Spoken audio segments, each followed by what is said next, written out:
Today is an event on the future of ABA. It's called Raising the Bar for Applied Behavior Analysis, an inside look at MPG's model and future plans.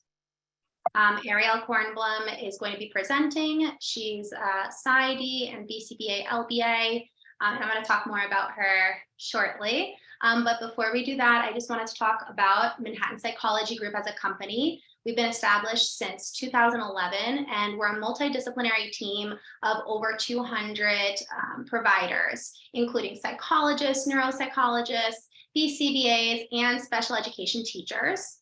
We provide wraparound care, including various testings, psychological assessments and services, ABA and behavioral and educational services. So lots of different services with us. And then there are different types of services, such as social skills groups or CBT or parent training, school refusal therapy, family therapy, selective mutism, and in-home therapy, and the list goes on. We provide virtual and in-person social skills and one-on-one sessions on the Upper West Side of Manhattan for all ages, and we also serve the greater New York City area, so all the boroughs. And our clients are either private pay, there are also commercial insurance clients, and also from the DOA, so clients who want impartial hearings. Our mission is to provide multidisciplinary integrated support for individuals and their families who experience psychological, developmental, and educational challenges. So we're reaching a wide range of clients, and we want to create a future where individuals and their families do feel supported, connected, and empowered. Before I even talk about our speaker tonight, I just wanted to clarify some things about the webinar. We will have 2 codes embedded into the presentation, and you will need to record those. The survey is going to ask you to submit those 2 codes, and I always post the survey in the chat towards the end of the webinar.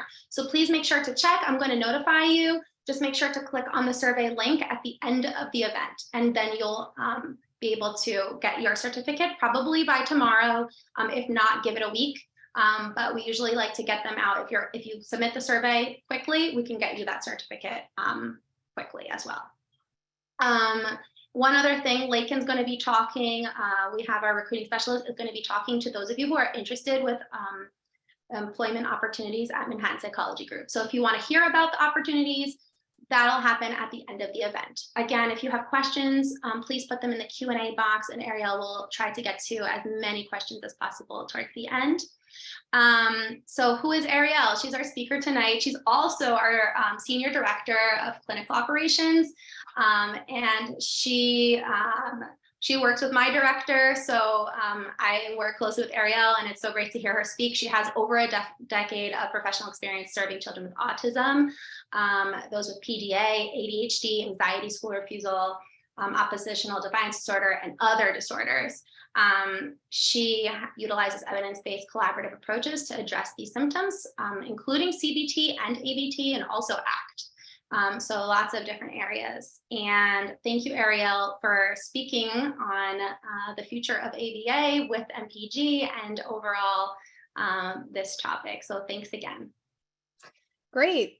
Thanks, Kristen. Thanks, everyone. So excited to have all of you here tonight to talk a little bit about ABA in general and MPG and MPA's style and approach to providing this very needed service. So here are our list of objectives for this evening. I'm going to go over just an overview of history, a little bit of history and traditional models of applied behavior analysis. We're going to talk a little bit about evidence, and then the evolution of ABA since the 1970s. And I'm going to share a little bit about various modalities that have evolved since the inception of ABA. We're going to talk about myths, the future of delivering ABA, specifically in New York State, which is where we are. And then I'm going to talk a little bit about MPG, our mission, our vision, the way we deliver ABA, the way we do our training, our professional development initiatives, and then how we utilize the multidisciplinary nature of our practice to better serve the families that we work with. So we're going to start off with some polls. The first one is, I'm really interested about who's here tonight. Are you a parent or are you a clinician? And the second question I want to know is, are you familiar with applied behavior analysis?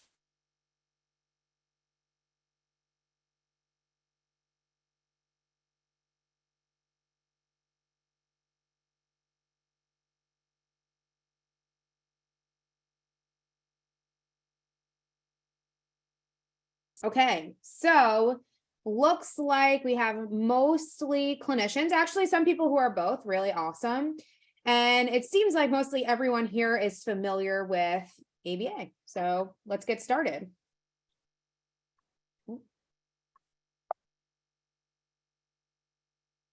Okay, so what is behavior analysis? Behavior analysis is the science of behavior. It extends back to the early 20th century, and the guiding philosophy is behaviorism. So this is based on the premise that improving the human condition is possible through behavior change, and improvement of the human condition is most effective if the behavior itself is the primary focus. It's educationally, behaviorally, any sort of health treatment. ABA is the clinical application of behavior analysis. So there are many subspecialties of ABA. For the most part, when people think about ABA, they really think about autism and developmental disabilities, intellectual disabilities, but there are a lot actually of subspecialty areas of ABA. So in addition to ASD and intellectual disabilities, organizational behavior management, that is really the application of behavior analysis to productivity in the workplace.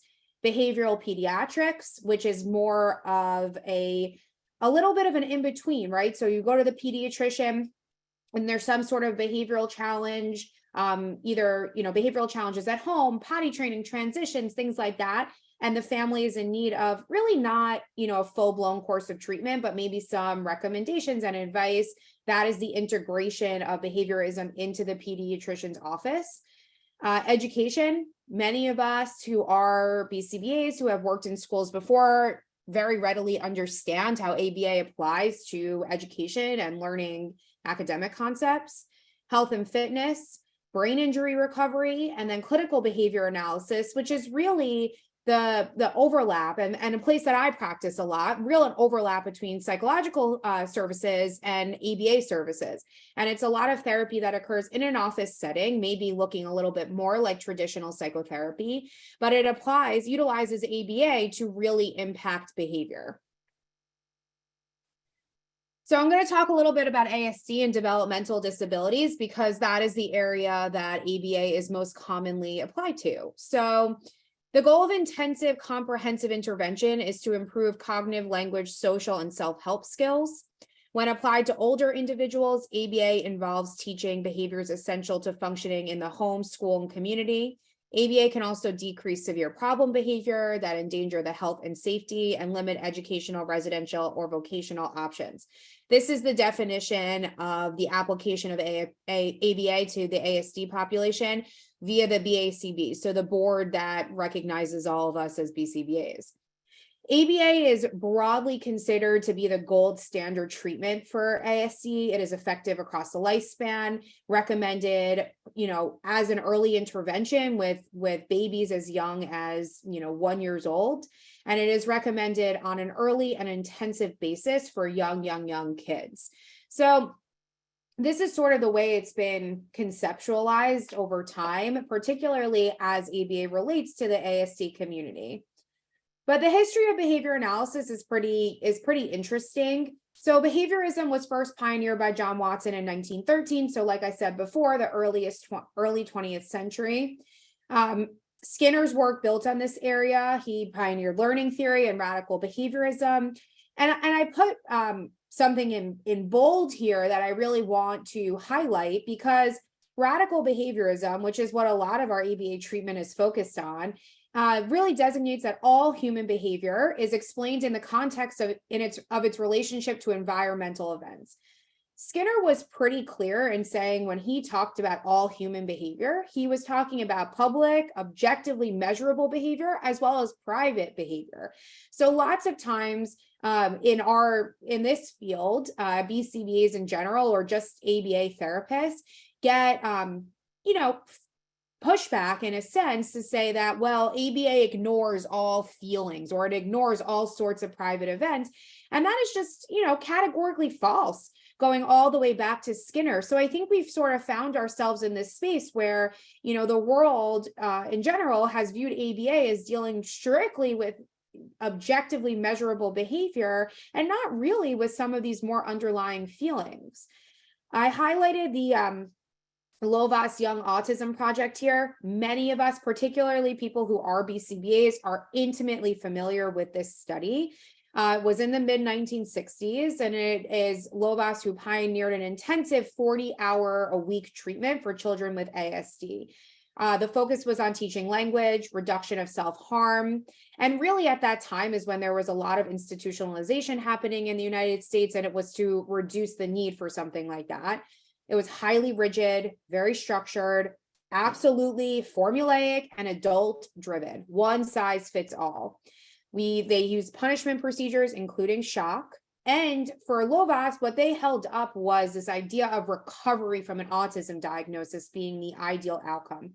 So clearly, if we take a 2023 lens to Lovaas, this is really problematic for a variety of reasons. But oftentimes, this is what you see when you Google ABA. So I'll often tell families and therapists who come to work with us, or people who are just brand new to the science of behavior, don't Google. I always tell people that do not Google, because what comes up is Lovaas, and it's distressing, and there's a lot of it that is trauma inducing. So I think when we talk about the history of our science and the history of this therapy, we really need to acknowledge a lot of the limitations in the research and the trauma-inducing aspects of our therapy. So this study really was the foundation and continues to be the foundation of the intensive treatment that is recommended, particularly to young children who are diagnosed with a level 2 or a level 3 autism. So like I said here, early and intensive behavioral interventions, all of them really have their roots in this work. So the evidence base for ABA, there's decades of research on ABA. There are over 40 meta-analyses attesting to the efficacy of ABA treatment. And anyone who works with me who is on this thing right now will attest to the fact that over the last few weeks, I've been pretty immersed in looking at the ABA evidence from a brand new lens, because I'm really looking to see, everything we know about ABA treatment now and how it looks so different than what Lovaas pioneered, or we aspire for it to look so different than traditional models of ABA. I've really been immersed in the therapy looking for that evidence base. So there's a lot out there. For the most part, the evidence, the whole body of evidence to support ABA is a lot of it based in single case design, which is really the bread and butter of a lot of ABA treatment itself. So I'm looking at these big meta-analyses, and the evidence is just really overwhelming to support the use of this treatment. It's really signified by the fact that as of 2021, every single state in the United States requires some level of ABA coverage for autism spectrum disorder. That is huge. We didn't have coverage for via insurance for really, really a long time. And this is pretty much the only treatment for ASD that is covered by insurance. So that's really saying a lot about the evidence base for it. When I was looking at all of this and I was thinking about the way that I was trained and some of the research I've read before, much of the pushback on the evidence base for ABA, and a lot of what we talk about when we used to talk about it, and Lovaas held it up too as the ideal, is that, well, the goal of the treatment is to hold up this neurotypical profile, right? This idea of, curing or aging out or testing out of the diagnostic criteria. And that is just so vastly different from the way that we approach therapy right now. So I thought it was worth bringing up here that the evidence base has sort of held up this goal of therapy, which is really different than the goal of therapy we have now.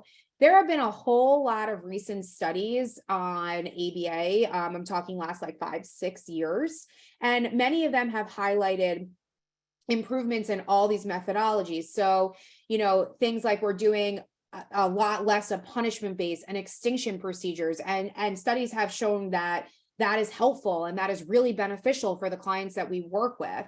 We have reduced intervention with stereotypical behaviors and restricted and repetitive behaviors, focus more on socially significant goal selection. All of these things have enhanced the quality of the work and have enhanced them just how meaningful the work is. Research has also shown us support for less intensive group treatments for building language and social skills, particularly for individuals diagnosed with a level 1 ASD. So I think what we're starting to see is just a lot more research about different ways to deliver the ABA treatment, different ways that are a one size fits all 20, 30, 40 hour a week treatment.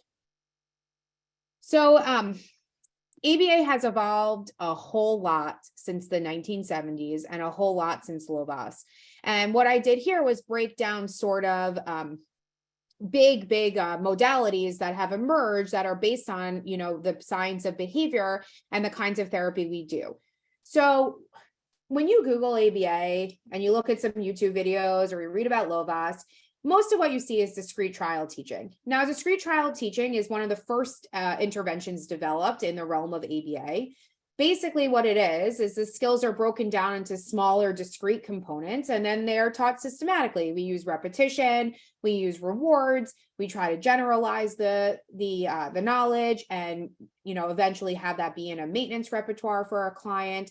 But it's very simply put, right? It mostly looks like a kiddo sitting at a table, talking about breaking something down, providing some sort of reward. And it really is what most families who sit down, who are thinking about doing ABA, it's much of what they think it is, right? And it's a lot of where we hear this idea of, well, it's just repetition and it's just drilling and kids are turned into robots, right? So this is, DTT obviously has its place. It's a meaningful intervention, but it is the one that seems to be mostly all over the internet when you Google ABA.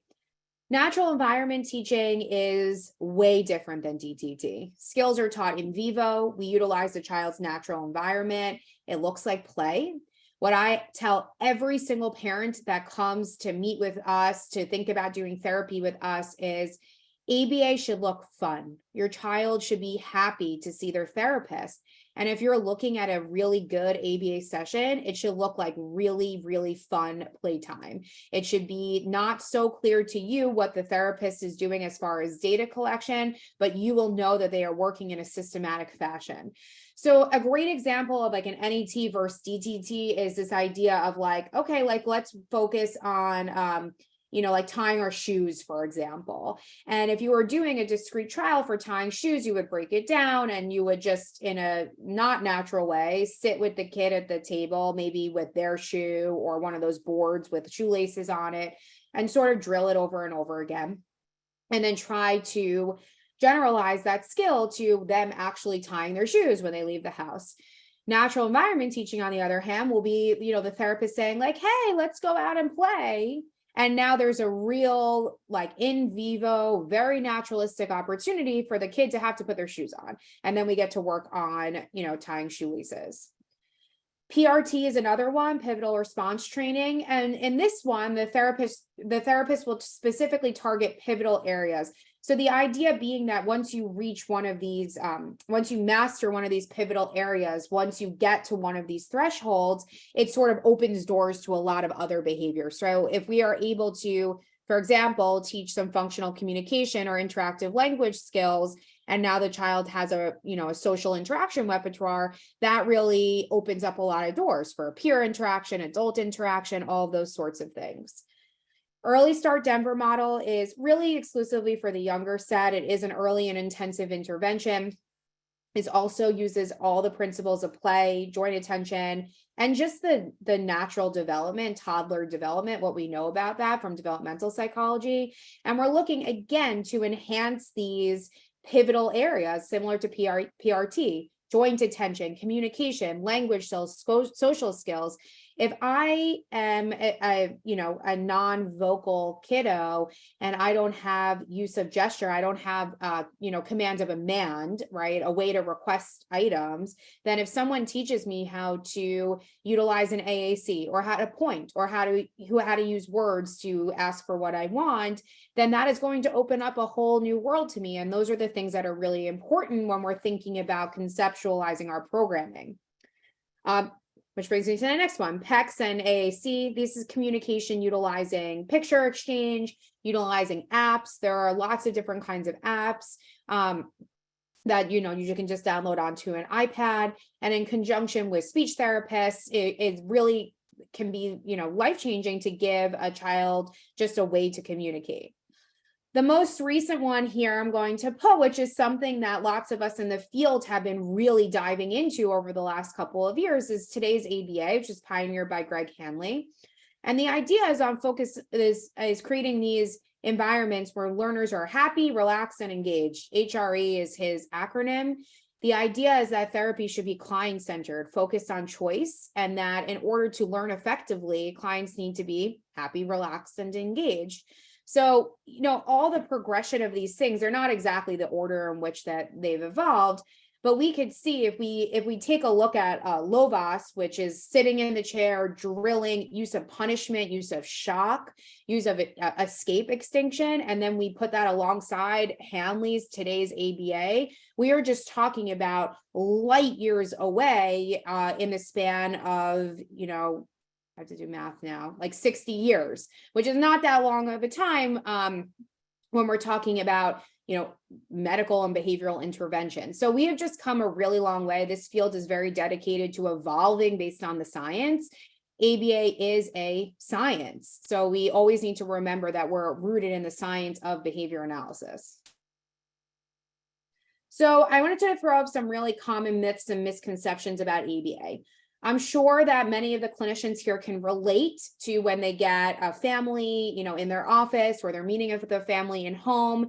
And these are some of the things that parents will, say, I heard this, or I heard this. ABA using edibles and toys as bribes to get kids to comply. The field has a history of utilizing edibles for sure, M&Ms and chips and things like that.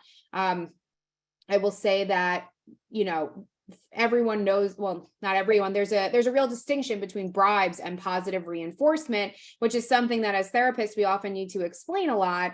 But, we don't bribe kids utilize in ABA therapy at all. We do provide positive reinforcement, but the field has gotten away from heavily utilizing edibles.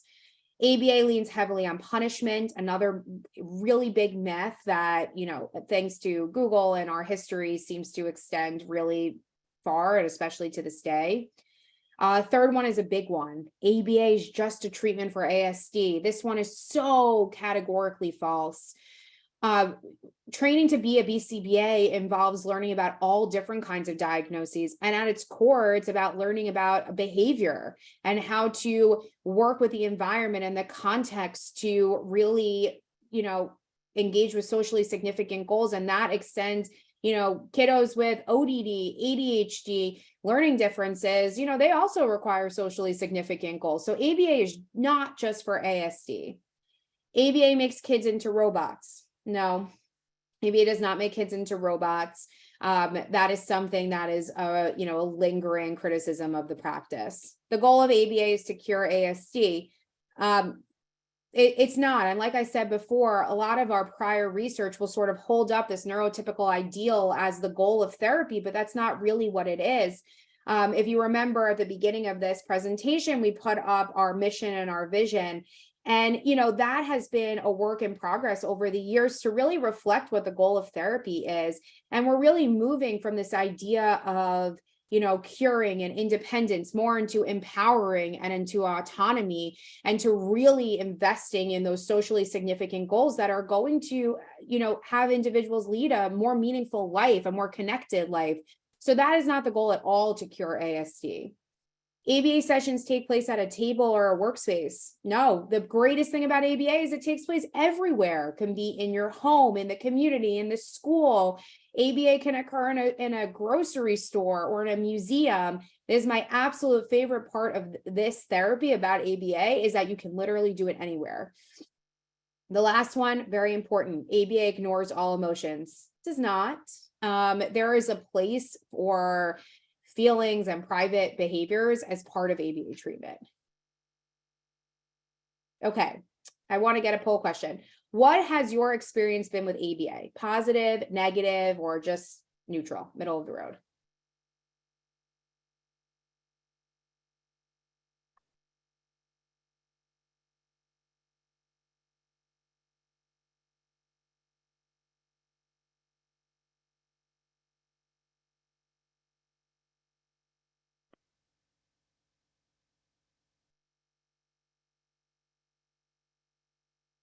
Okay. Mostly positive experiences. I'm thrilled to hear that. I think that that's really awesome.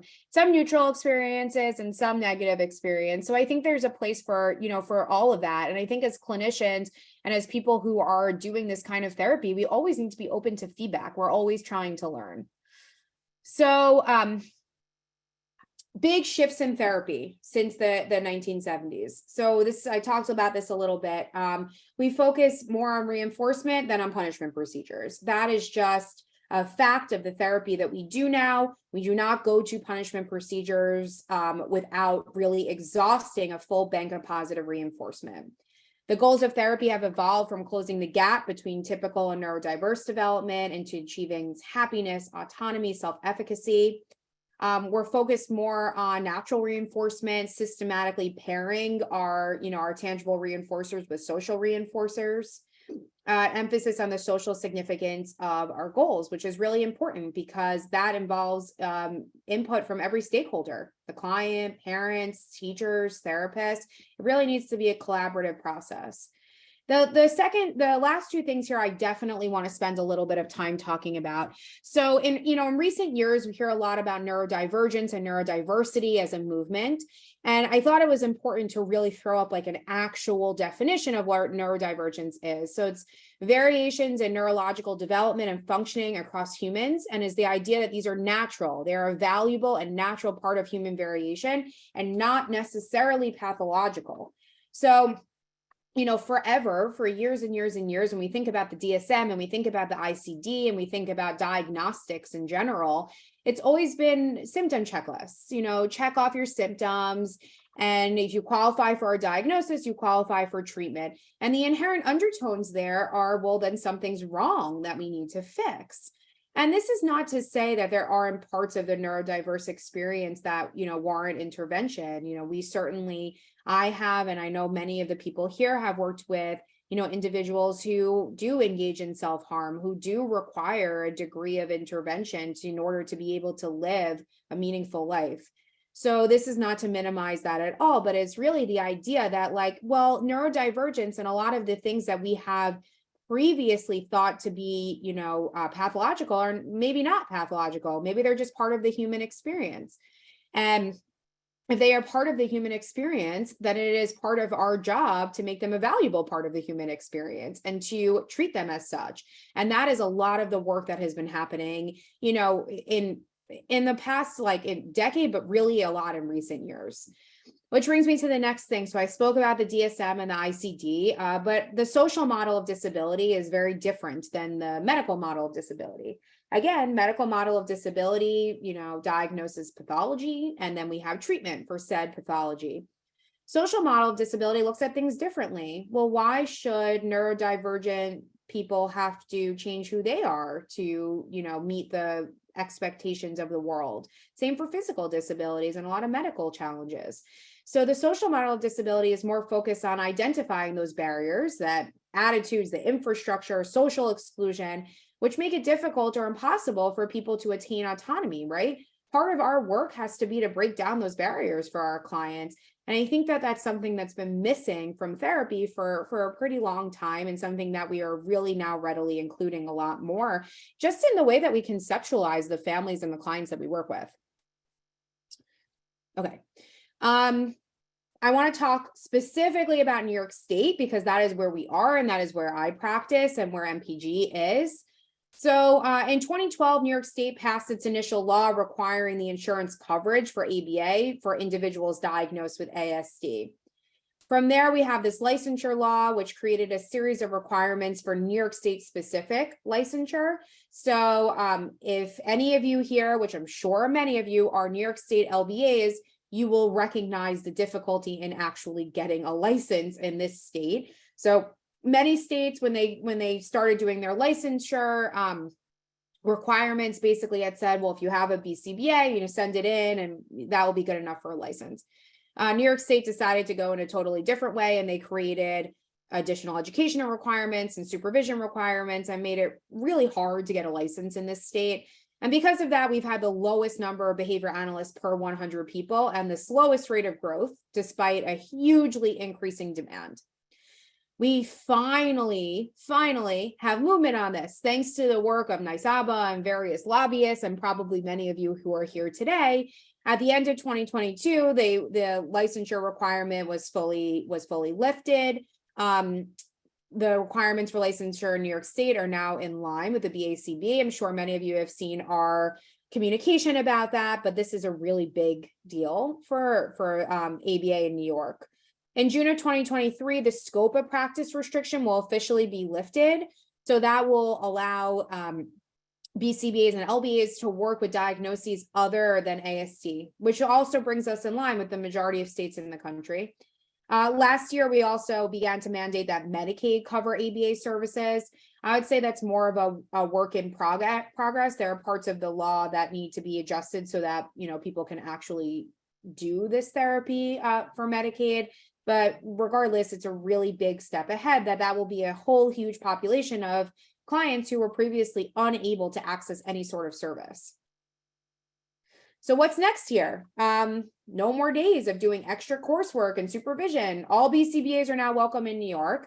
I recognize that the New York State website has not been updated. However, they are processing BCBAs for licensure. So if you have one and you're waiting on your license, go ahead and submit your BCBA. New York has a lot of difficulties with ABA treatment, long wait lists, many hurdles to accessing treatment, high cost of living, geographic concerns, especially if you're downstate in the New York City area. The scope of practice restriction is going to be enormously impactful for the work in New York. Like I said before, BCBAs are trained to work with many different diagnosable disorders, ADHD, ODD, OCD, anxiety. BCBAs are fantastic at working with other practitioners and bringing their expertise in behavioral strategies. And I am just absolutely thrilled that BCBAs will finally get a seat at this table, which is so important. The changes in the law will hopefully also open the door for widened insurance coverage in New York. So my hope is that these clients with ADHD, ODD, OCD, they have anxiety, and a professional really says that ABA is definitely going to be helpful here. My hope is that we're going to have way more families who are going to be able to access that insurance coverage. So I'm going to shift a little bit and talk a little bit about us, MPG, and our vision for ABA. So MPG is a multidisciplinary team. We are a team of psychologists, neuropsychs, social workers, BCBA special educators. I myself am a clinical psychologist, a BCBA, and an LBA. And we want to create a future, back to our vision, where individuals feel confident to lead autonomous and fulfilling lives filled with connected and meaningful relationships. So again, this is really what we strive for every day. Our whole practice is focused exclusively on evidence-based treatment, cognitive behavioral therapy, acceptance and commitment therapy, dialectical behavior therapy, parent management training, parent-child interaction therapy, applied behavior analysis, social skills groups. And I would encourage, if you're a BCBA and you have questions about these other sorts of treatments, it is enormously helpful for BCBAs to understand what other disciplines are able to offer and how they can work together. Our website is really, really informative, but I'm also happy to answer any questions. As of this year, we are formally piloting MPG 360, which is an integrated neuropsychological, mental health, behavioral, and educational wraparound care. This is for individuals and clients with very high support needs who require services, assessment services, counseling services, tutoring services, home-based services, clinic-based services, and we are able to integrate that all for a family and really take the burden of sort of organizing all these different kinds of therapy off of their chest, which is a great, huge deal. So, poll questions. Are you familiar with the neurodivergence movement, and are you familiar with the social model of disability?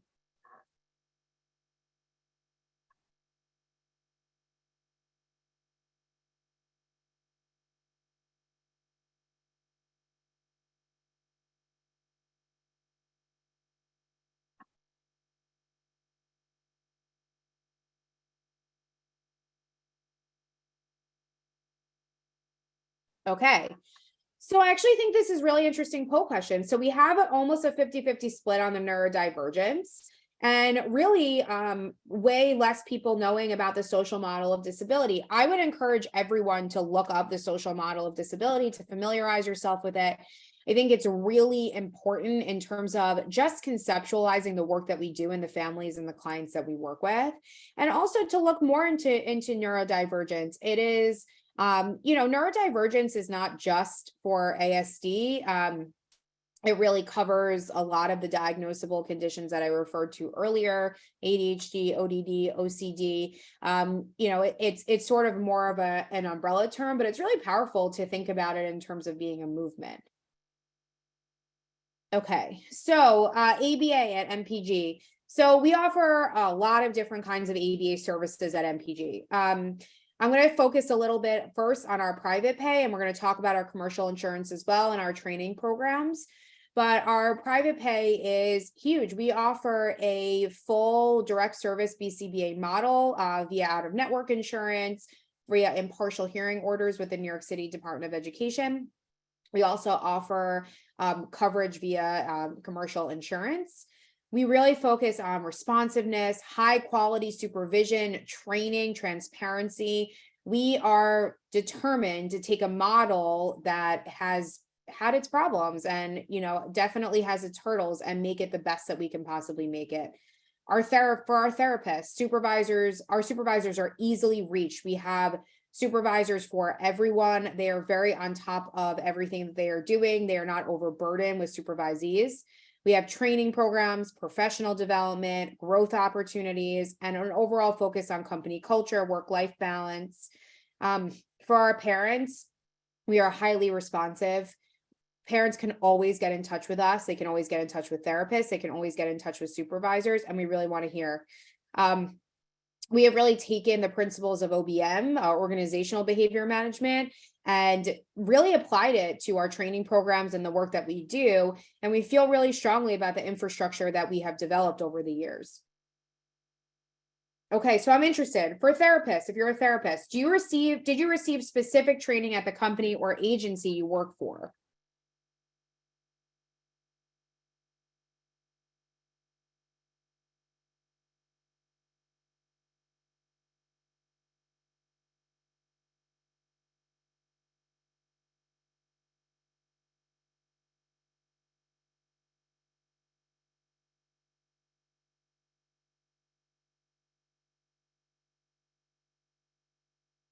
Okay, so 62% yes, 38% no.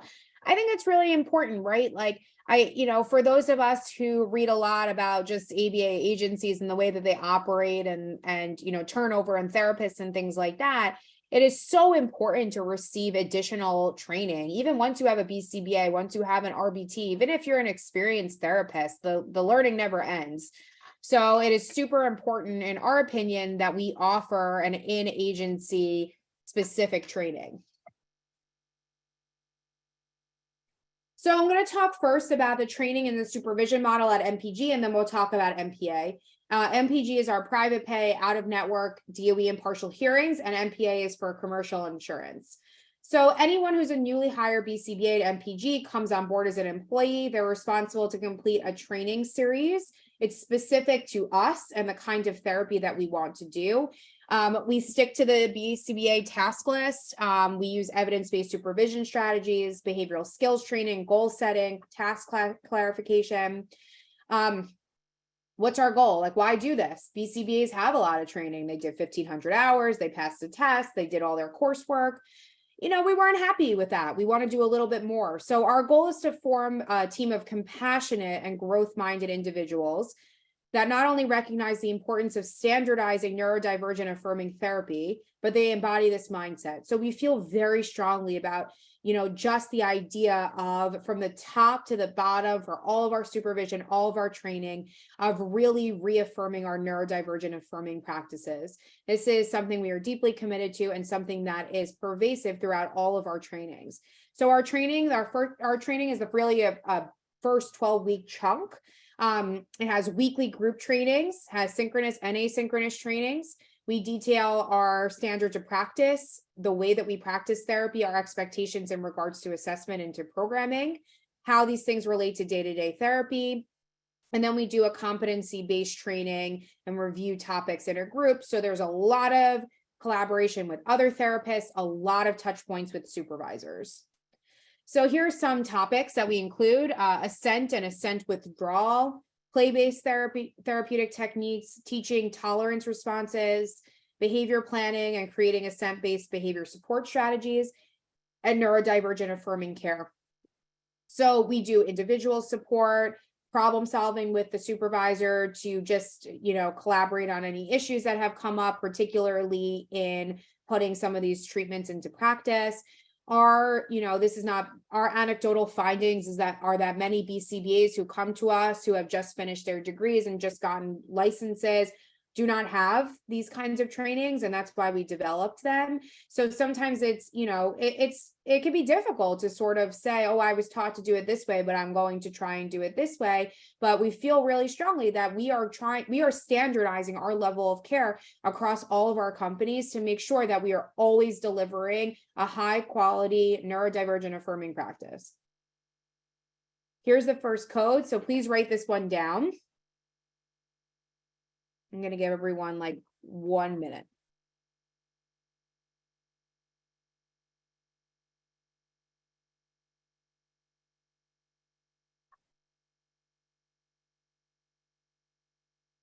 Okay. So after the first 12 weeks, all those initial trainings that I talked about, everyone who works with MPG receives monthly supervision meetings, troubleshoot programming. That's just like the minimum. Our supervisors are readily available for any therapist that needs additional support, wants to troubleshoot something.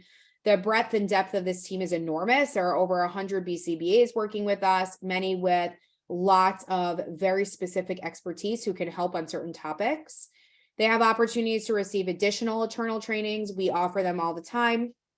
Collaboration with professionals, and then attending our CEU courses monthly. And then eventually have opportunities to actually run a CEU. So I put this on here because it's really important. This is what we use. This is our training protocol. We are assessing in real time during a session if the employee is meeting our criteria on all of these topics. And then the task list items are, we use performance monitoring, feedback, reinforcement systems, and then we are training our personnel to competently perform assessment and intervention procedures. So that is MPG. Again, MPG is a full team of BCBAs providing direct service. All of the training I just talked about is for people who already have their BCBA. I'm going to talk a little bit about ABA therapists, behavior technicians, RBTs. So most of us know that turnover of clinical staff, RBTs, behavior technicians, ABA therapists is one of the biggest issues in our field. It impacts everything: client progress. It impacts just, consistency and integrity of the interventions. It's a huge issue.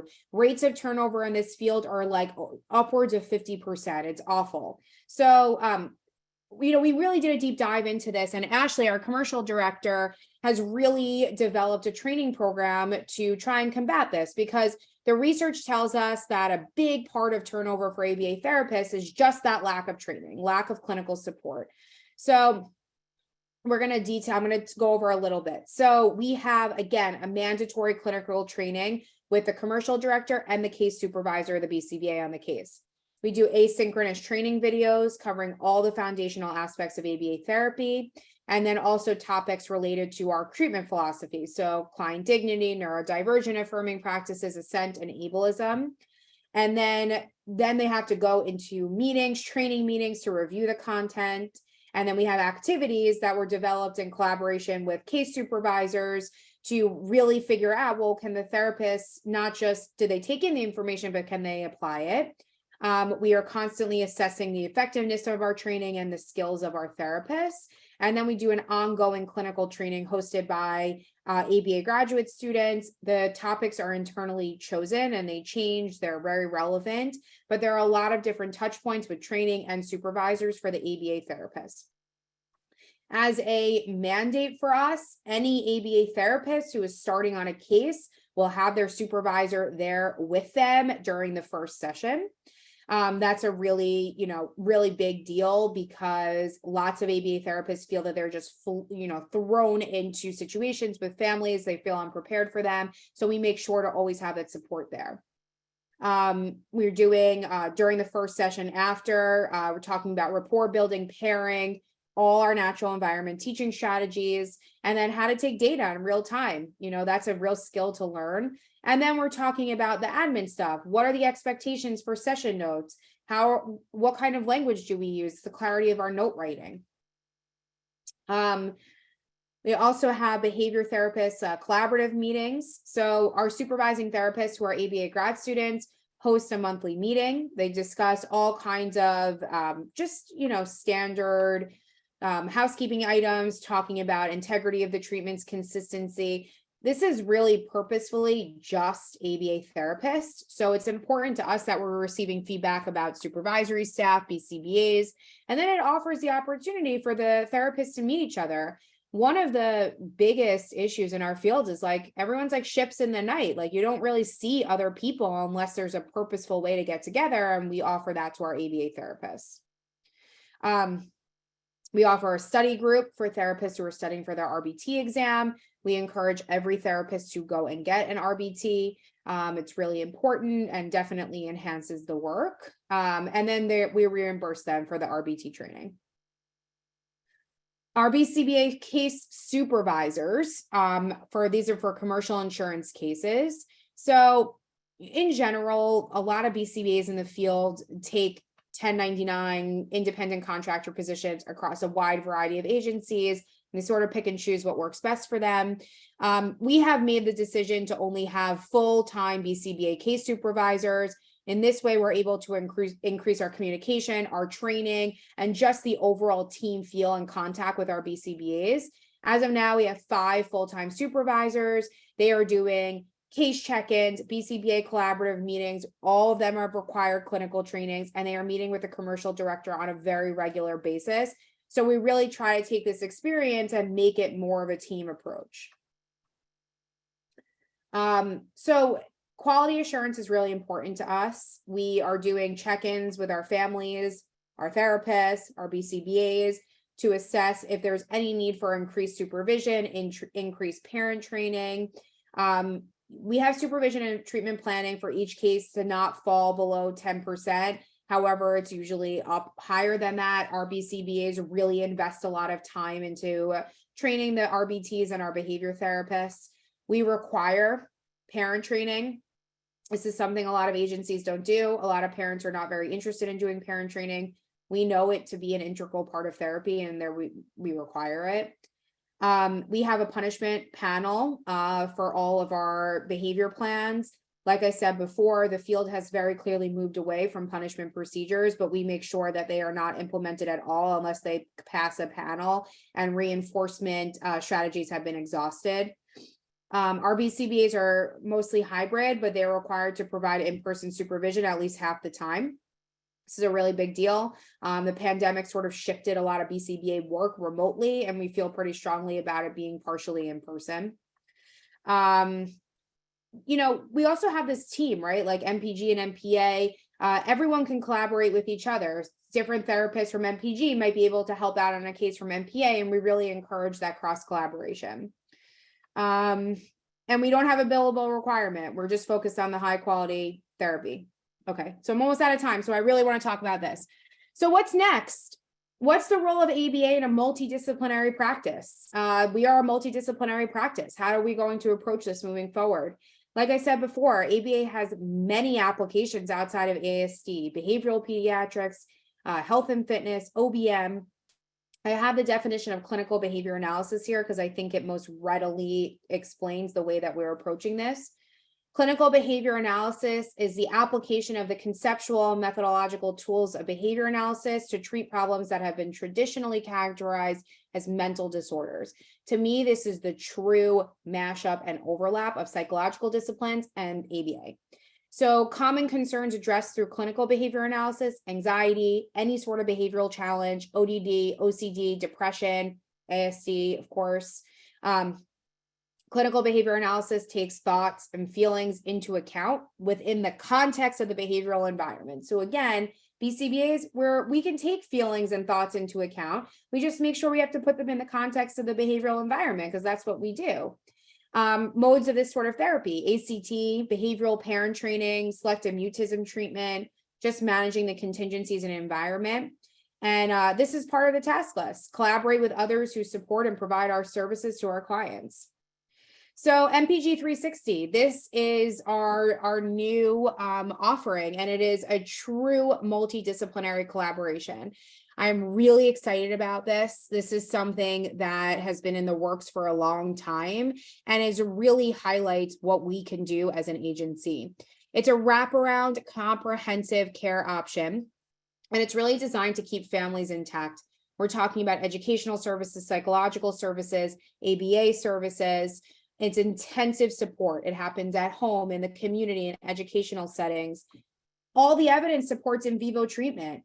And treatment that occurs in real time in real settings, wow, it really has a lot of efficacy. And there is no one better to provide in vivo treatment than BCBAs. So this is where we decided, okay, psychologists mostly work in office. We could do this, right? We could collaborate and really develop a treatment that is so comprehensive and so effective. BCBAs can enhance psychological work that's traditionally done in office settings. So lots of psychologists who treat anxiety do exposure therapy. They can work on those exposures in real time and in real situations rather than, contrived ones. They can provide reminders to engage in coping strategies, work with parents on analyzing behavior on the go so they know what to do. These are all things that behavior analysts are very uniquely suited for. So I'm going to give some examples of how this works. So this case is for a 3-year-old male. The learner is referred for preschool special education services.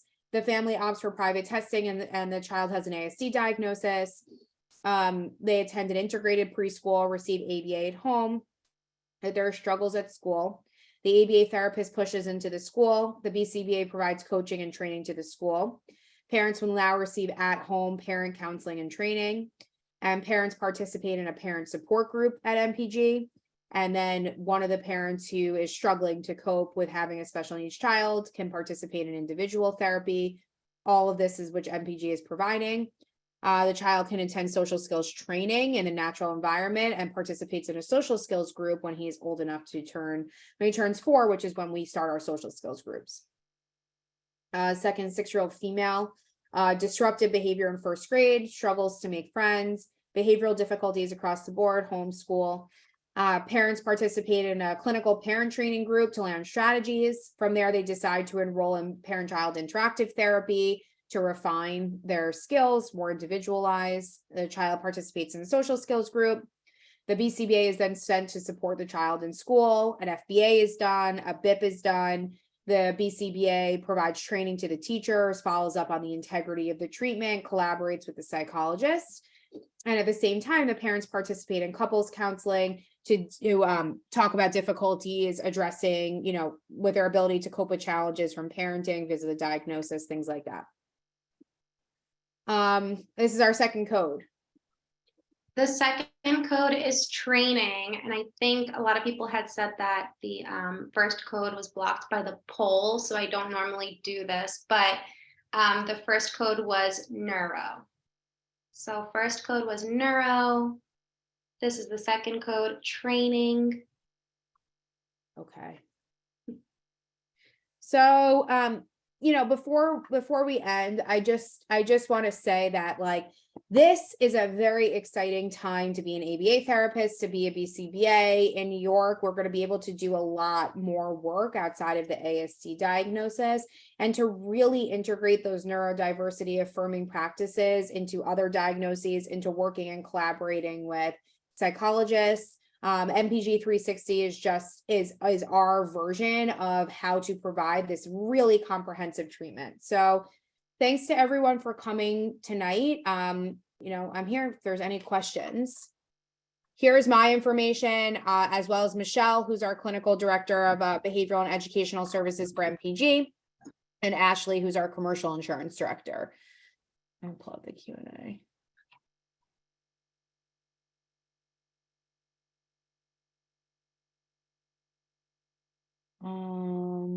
Okay, the first one is,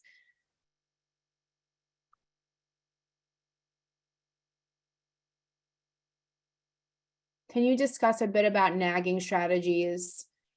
Stand up, stand up, stand up. I have heard a different opinion about it.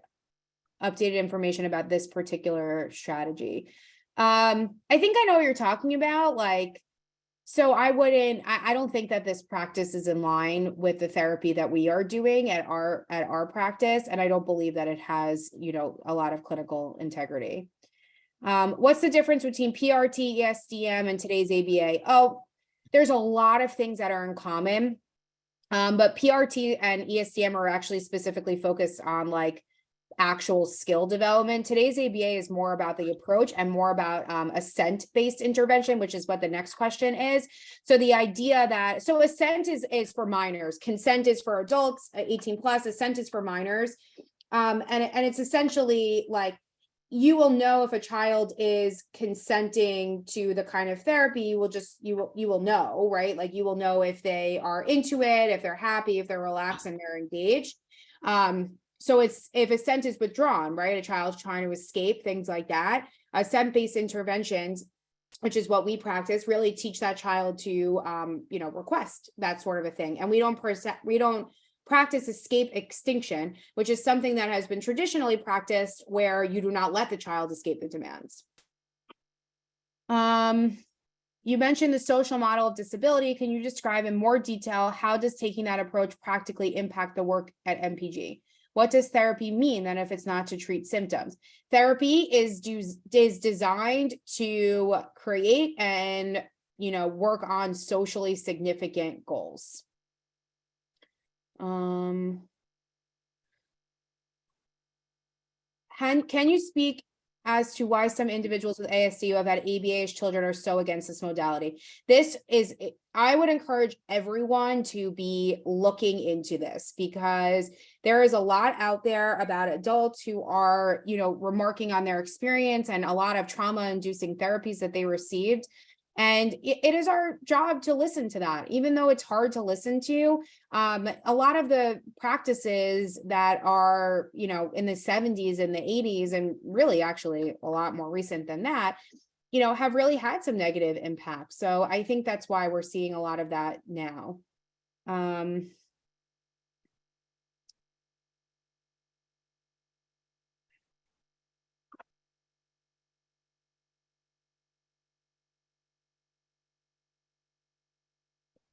The skills list will be, someone asked about the skills list. So Kristen shared the slide, so they'll be in there.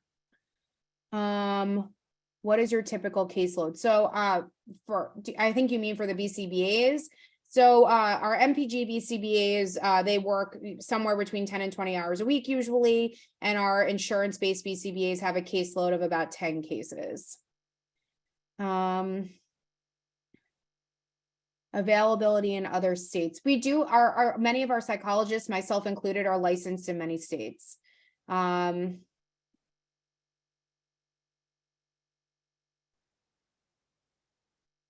Do you hire BC ABAs? Yeah, we have some opportunities for that. I would get in touch and ask Lakin about that. When interviewing for jobs as a BCBA, what are some good questions to ask to get a good idea of a clinic's buy-in to neurodiversity, assent-based practices, and the social model of disability? I would ask them point blank what they think about those things.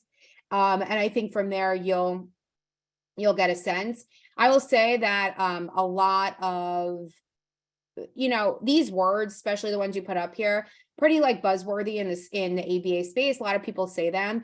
Part of the reason why I did this presentation is to show that we are not just saying we practice a SEP-based intervention. We are showing that our training, our supervision, our monthly PDs, everything from the top to the bottom is reinforcing these things all the time. So we're really walking the walk. What is considered full-time hours per week? For the, I think you mean for like the BCBA role at MPA, which is the insurance role. So we have the full-time job. It's like a 40-hour-a-week position. Do you require BCBAs to do direct therapy? No, we don't require anyone to do direct therapy, but our BCBAs at MPG all want to do direct therapy, and that is the model there, and that is why they want to work with us. I live in New Jersey, so now with the changes, could I work in New York? Yes, if you have a BCBA, apply for your license in New York. I think we're gonna end there. All right. Thank you, Ariel, for speaking this evening, and thank you all for participating. It was great to have all of you answering polls, and we got to know a little bit about you and learn from Ariel. So thank you, everyone.